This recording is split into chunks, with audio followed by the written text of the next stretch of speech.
10,000 world के last episode में हमने देखा था कि लियू नाम का व्यक्ति लिन फेंग से फाइट करने लगा था, जहां वह लिन फेंग पर अपने 2 मूव चल देता है और वह उनसे कुछ भी लिन फेंग का नहीं बिगाड़ पाता। फिर उसने अपने सबसे खतरनाक तीसरे मूव को एक्टिवेट कर दिया था। 10,000 वर्ल्ड के एपिसोड 238 में हम देखते हैं ग्रेट एल्डर लिन फेंग के कहने पर वह वापस अपनी जगह पर आ जाते हैं। लियू यह देखकर काफी ज्यादा खुश होता है। फिर वह वहां अपनी पावर का उपयोग करते हुए एक टॉर्नेडो को ला देता है। ऐसा करने की वजह से वहां डिसाइपलों का खड़ा होना मुश्किल हो पा रहा होता है। वहां खड़ा एक डिसाइपल कहता है कि सचमुच इस बार गॉड सन गो के जीतने का कोई भी चांस नहीं है। नीचे खड़ा सेकंड सन लिन फेंग को देखता है और कहता है कि वह शांति से क्यों खड़ा है। अब लिन फेंग अपनी आंखों को बंद कर लेता है और फिर उसके अंदर से उसकी सोल बॉडी बाहर निकल कर आ जाती है। लिन फेंग लियू के अटैक को देखकर तो बस मुस्कुराता है और अब उसकी सोल बॉडी उस बवंडर के बीच में पहुंच जाती है। यह देखकर लियू कहता है कि अब तो मैं इस बार जरूर जीतूंगा, क्योंकि इस बवंडर से निकलना बिल्कुल भी आसान नहीं है। ग्रेट एल्डर कहते हैं कि इसकी सोल तो असाधारण है और तो और गू फेंग के पास तो डिवाइन सोल बॉडी है जो कि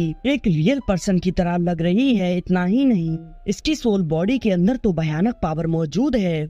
यह सुनकर हेडमास्टर कहते हैं कि ऐसा हो सकता है कि वह एक गॉड रिफाइनर हो। उधर लिन फेंग की सोल बॉडी अपने अंदर से पावर को रिलीज करती है, जिससे कि वह बवंडर डिस्ट्रॉय हो जाता है। अब इसकी वजह से लियू भी काफी बुरी तरह से घायल हो चुका होता है। वह लिन फेंग की ऐसी पावर को देखकर काफी ज्यादा हैरान होता है। टियान कोई कहता है कि अंकल गो की सोल स्ट्रेंथ तो टोंग ट्यांग रियल्म की है। अब लिन फेंग की सोल बॉडी वापस से उसी की बॉडी में चली जाती है। लियू कहता है कि तुमने तो कहा था कि तुम अपनी पावर का उपयोग नहीं करोगे, परंतु तुमने फिर भी अपनी सोल पावर का उपयोग किया, इसीलिए तुम इस मैच को हार गए। उनका ग्रेट एल्डर कहते हैं कि गू फेंग ने तो अपनी सोल का उपयोग नहीं किया, अपितु तुमने ही उसके ऑटोमेटिक डिफेंस को एक्टिवेट किया था। वहाँ खड़े डिसाइपल कहते हैं कि क्या सीनियर ब्रदर लियू तो एक डिफेंस से हार गए। सच में इससे पता चलता है कि एशियन गॉड सन कितना ज्यादा पावरफुल है। यह सुनकर लियू कहता है कि असंभव, यह व्यक्ति फिर तो स्पष्ट रूप से बिल्कुल भी साधारण व्यक्ति नहीं है। अब लिन फेंग उससे कहता है कि तुम एक कुएं के मेढक हो जो कि टर टर करते रहते हो, और फिर वह उसकी मार्शल सोल पर गोल्डन लाइटिंग से अटैक कर देता है, जिससे कि वह डिस्ट्रॉय हो जाती है। अब उस मार्शल सोल के डिस्ट्रॉय हो जाने की वजह से लियू काफी बुरी तरीके से घायल हो जाता है। सेकंड सन यह सब कुछ चुपचाप देख रहा होता है। ग्रेट एल्डर कहते हैं कि यह लड़ाई प्रोविंशियल टैलेंटेड रैंकिंग के लिए थी। अब ताई यमिन भी इस वर्ल्ड में आसमान को छुएगा। हमारे पास एक गॉड सन मौजूद है जो कि काफी ज्यादा प्रतिभाशाली है। वहाँ खड़े डिसाइपल कहते हैं कि हाँ, अब हमारा सेक्ट भी आसमान की ऊंचाइयों को छुएगा। वह लिन फेंग से कहते हैं कि गॉड सन आपका बहुत बहुत धन्यवाद। लिन फेंग कहता है कि मेरी प्रशंसा करने के लिए आपका भी धन्यवाद। हम सभी एक ही सेक्ट के हैं, तो फिर हमें किसी की निंदा नहीं करनी चाहिए और हमें एक साथ आगे बढ़ना चाहिए। अब लिन फेंग नीचे आ जाता है और फिर वह head master of great Elder को प्रणाम करता है। ग्रेट एल्डर कहते हैं कि बहुत अच्छे, तुम स्ट्रॉन्ग ही नहीं हो, अब तो स्टेबल भी हो। तुम्हारी इन खूबियों की वजह से ही भविष्य में तुम्हें बहुत सारी उपलब्धियां हासिल होंगी। टियान उनके सामने आता है और कहता है कि मेरे मास्टर के पास तो इससे भी अधिक शक्तिशाली और चौंकाने वाले में, परंतु वह तभी उसका मुंह बंद कर देता है। कहता है कि सीनियर, कृपया आप इसे माफ कर देना। अब लिंगन लिन फेंग के पास आती है और कहती है कि सच में गॉडसन तो काफी ज्यादा हम्बल है,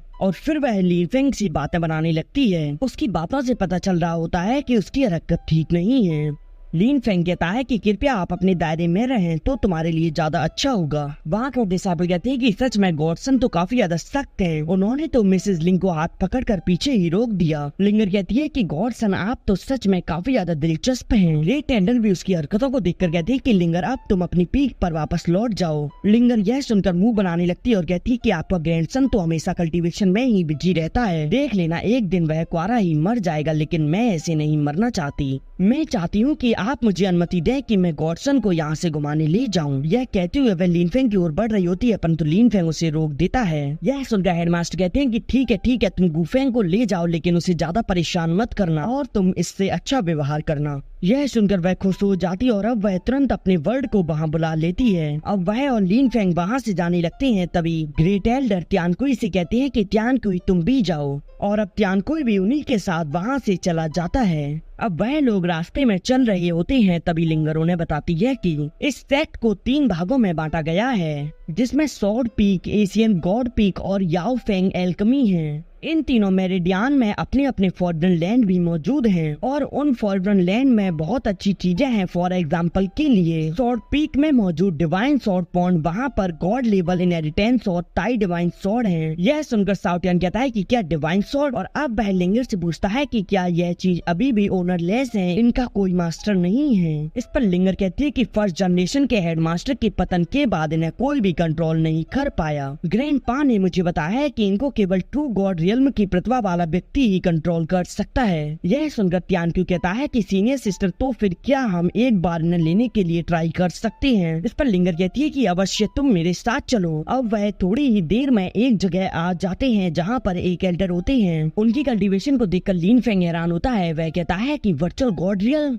एल्डर कहते हैं कि स्पिरिचुअल गर्ल, तुम फिर से यहाँ स्वॉर्ड को चुनने आ गई। अब लिंगर लिन फेंग को बताती है कि यह सुप्रीम एल्डर है। वह कहती है कि इस बार मैं स्वॉर्ड को लेना नहीं चाहती, अब तो ये लोग इसमें से स्वॉर्ड को चुनना चाहते हैं। लिन फेंग कहता है कि सीनियर, मैं अपने लिए एक स्वॉर्ड चुनना चाहता हूँ। सुनकर सुप्रीम एल्डर लिन फेंग को देखते हैं और अब वह कहते हैं कि ठीक है, अब तुम जाकर अपने लिए स्वॉर्ड को चुन लो। और अब वह सभी लोग एक इनविजिबल बाउंड्री को वहाँ से क्रॉस करते हैं। उधर सुप्रीम एल्डर अपनी सीट पर जाकर बैठ जाते हैं और यह एपिसोड यहीं एंड हो जाता है। इसका नेक्स्ट एपिसोड सैटरडे को आएगा।